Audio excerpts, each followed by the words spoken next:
Patch day! I have to be honest with you guys, I haven't been excited to play WoW in a long time, and it feels good. We get new stuff to do and do the old stuff better. That's why we will talk about 5 things patch 8.1 does better and maybe why you should actually do these things. This will also include my first impression of the patch and the content, since I haven't tested some of these things on the PTR before. As a short disclaimer, not everything is available for everyone as of today, for example the Warfront, but will slowly gradually become available as time passes, so keep on watching. Without further ado, number 1! The war campaign continues! I'm super excited to play through the war campaign on Horde side. I'm a bit behind on Alliance, but we'll get it eventually. With what I went through so far, I do have a couple of mentions to make. The missions themselves are actually super cool. We raid bases to disrupt enemy supplies of Azerite. And look at this, look! This is one of the reasons why I still enjoy playing WoW. Seeing myself going to war with a whole lot of other dudes, man, this is what I always wanted to do coming from Warcraft 3. Okay, granted, this is not the first time Blizzard does this, but it doesn't matter. The fact that on the patch day I get to assault the Alliance with what seems to be 20-30 other hordes is amazing. And I think at one point my game even started to lag. I haven't lagged in WoW in a long time. Plus, with Blizzard's track record in the last few months, I never thought I would ever lag again.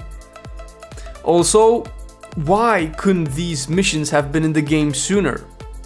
Okay, I get the pacing of the story and how it leads to crucial plot points. From what I can gather, all of these seems to culminate with the battle for the Zala lore raid. I don't know, I kind of wanted more quests like these that actually give me the feeling of being at war.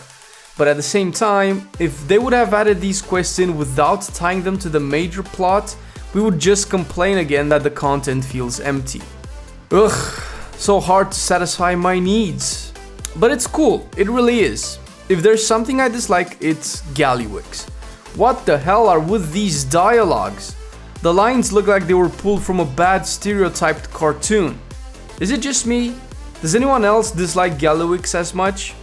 Honestly, I think the Fat Prince isn't doing the Goblins justice. I get the notion that he should be like a mob boss, but he's just too goofy and useless on its own to pull even that off properly. I don't know, it feels like just lazy character writing. The goblins portrayed in the books seem a lot more, well, real. And even this fat piece of disappointment is better written in the Before the Storm book. I feel like Saurfang is going to kill him when he becomes War Chief. Oops, spoiler alert. I'm joking, guys. I have zero ideas of who or if anyone will be War Chief after Sylvanas. And since Saurfang would be the cool choice, Blizzard will definitely kill him off. Also, no spoilers, but I really think Rexxar will die this expansion, and does anyone else have the same impression? I called it first. But enough about the war campaign. Number 2, Warfront. Or to be more precise, Warfront, the Darkshore one. Looking at how this whole thing turned out makes me realize Blizzard is learning from its mistakes. I know, shocking.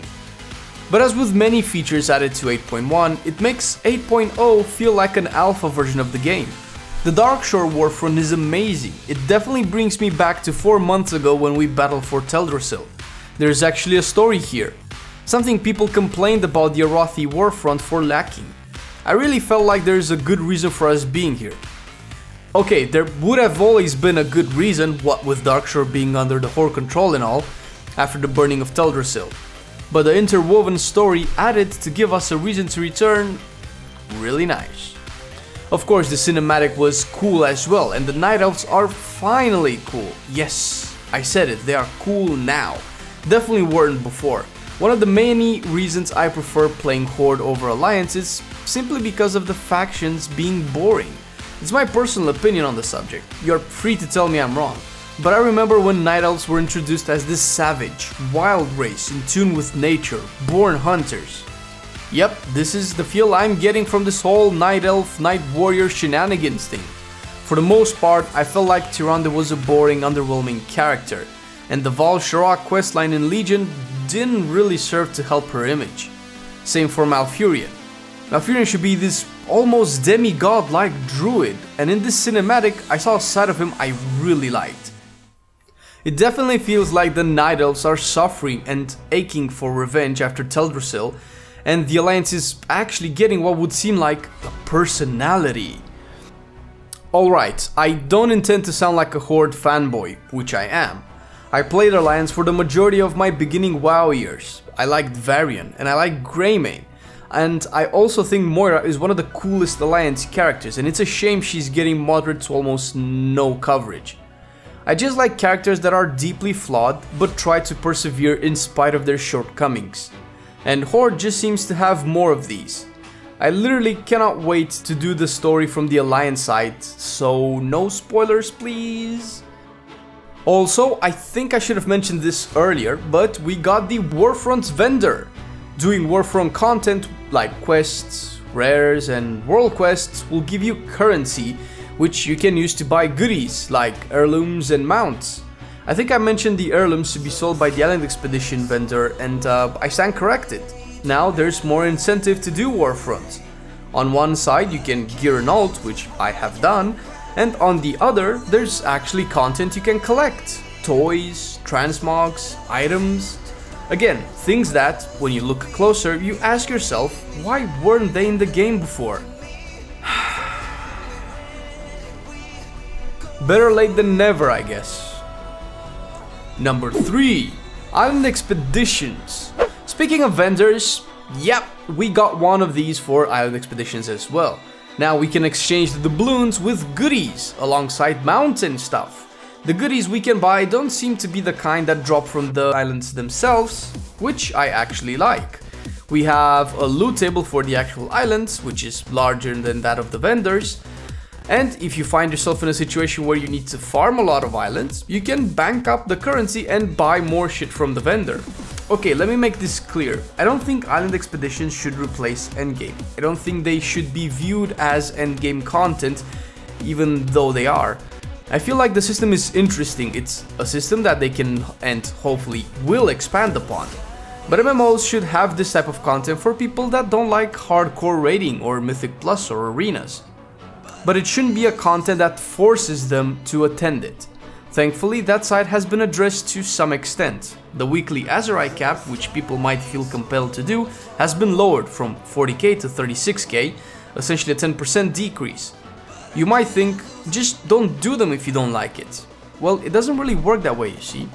When it comes to the competitive side of WoW, people will always want to maximize their gains to get ahead of their competition, because if they don't, their competition might do.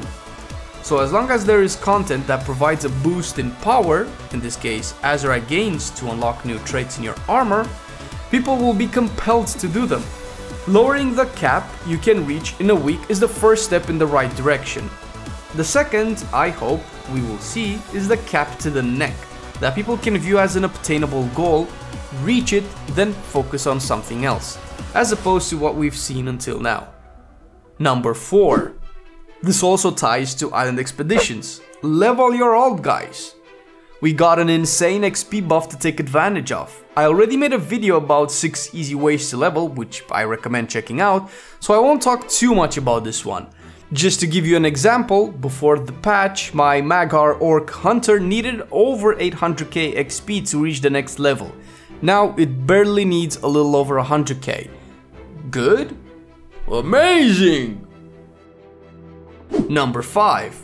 Azerite vendor. Yep, this is probably what most of you have been expecting.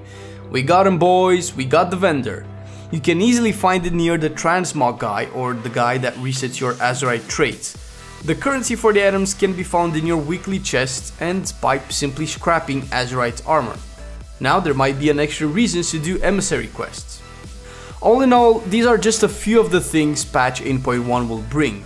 Most of them are improvements upon existing systems, and thank God for that. I'm not sure if it's enough to revitalize the game, but it's definitely enough to keep me looking forward to playing, at least for now. But what have you guys been up to in 8.1? Have you done all of this shit? Let me know in the comment section below. And, you know, if your kind heart can spare a moment, hit that like button if you like the video. If not, just downvote it to LFR hell. Please don't do that. Thanks for sticking around and watching the video. I'm Flame and I will bid you farewell.